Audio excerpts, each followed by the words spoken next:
Here are the horoscopes for the week of the 13th to the 19th of April 2015. Now this week seems to have a general tone of the responsibility of love. We have a couple of aspects all happening at once, and it may be a little bit uncomfortable, but this is all going to be calling us to take responsibility for our own emotions first. Not to project onto others, not to expect from others that which we should be giving to ourselves. So to break that down a little bit, we start the week with Venus going into Gemini. Now Venus in Gemini can be a little bit scatty. Geminis love to kind of meet everybody and talk to everybody and go everywhere. Very mental and inspirational sign, very fun and light.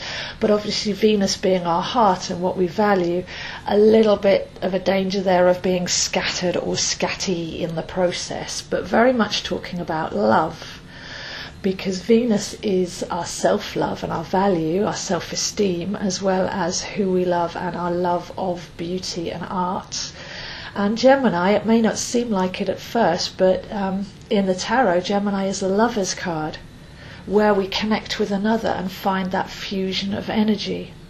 So we straight away start the week with this kind of image of the lovers, of Gemini as twins, and where we need to love ourselves in order to be loved by another.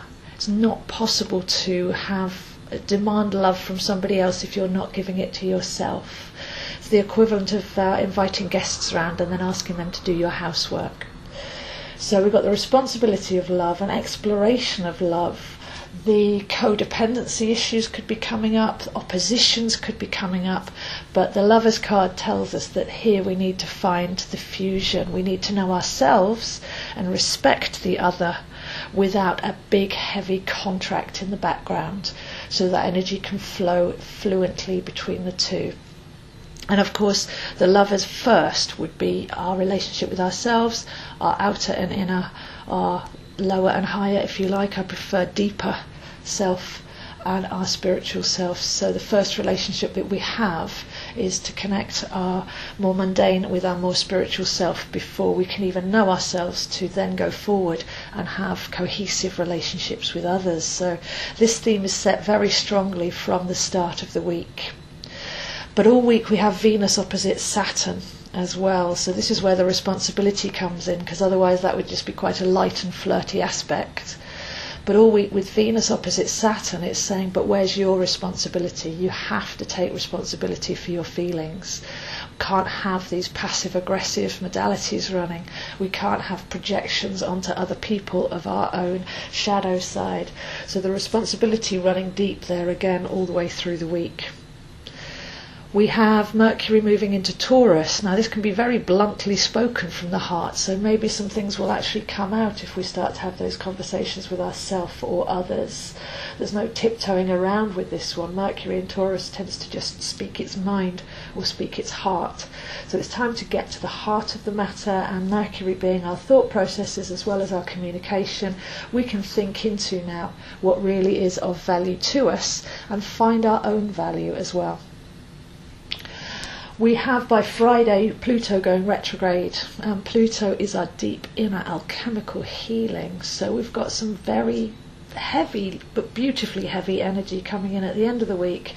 Tends to be for 6 to 7 months, so a long retrograde period there for Pluto, taking us deep into our core strength in Capricorn, to actually find where that core is, to actually get to know ourselves and heal some of the deepest wounds, so that we're not inflicting our current partner with something that happened to us in our childhood or in previous relationships that we're dragging forwards.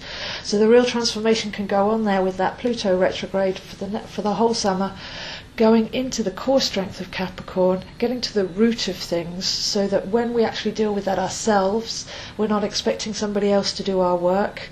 It can be slow and steady, it doesn't have to be some big traumatic journey, just a little bit day by day, cleaning up as we go along. And this obviously on the outside will create more harmonic relationships, as we're not forcing others to deal with our stuff. Then we have a bright start by the end of the weekend. We have the new moon in Aries. So right at the last degree of Aries, 28 degrees, it's bringing in the end of the month of Aries, Sun and Moon together with Uranus as well. So really bright, really sparky, good time to make some changes, think differently, be differently. So all the inner work that we're doing now with Venus opposite Saturn and the Pluto retrograde can actually clear the way forwards. We've actually got some breakthrough coming in now.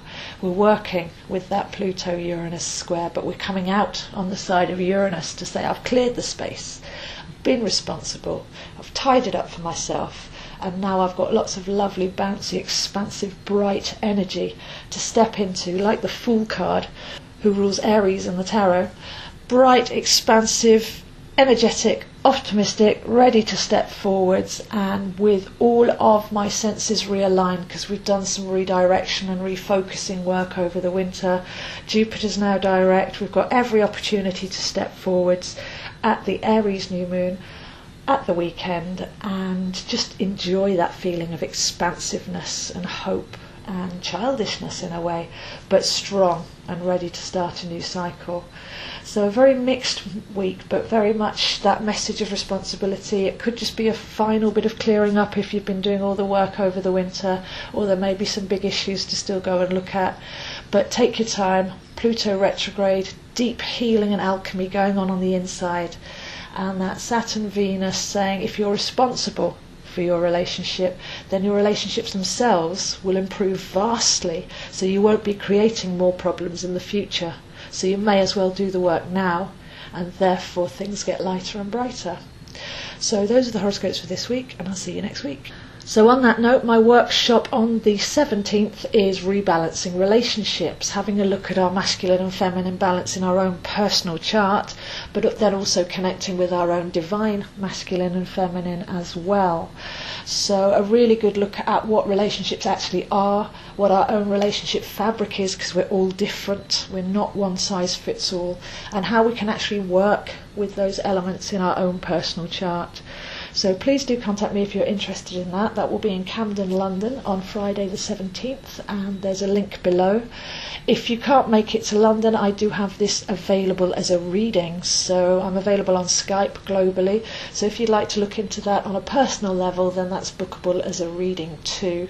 Obviously, all the rest of my readings and all the rest of my courses are also available to you. So have a wonderful week. Get in contact if you're interested in any of the recalibration of relationships or any of my other courses or readings. And I'm available on zoehines7@gmail.com.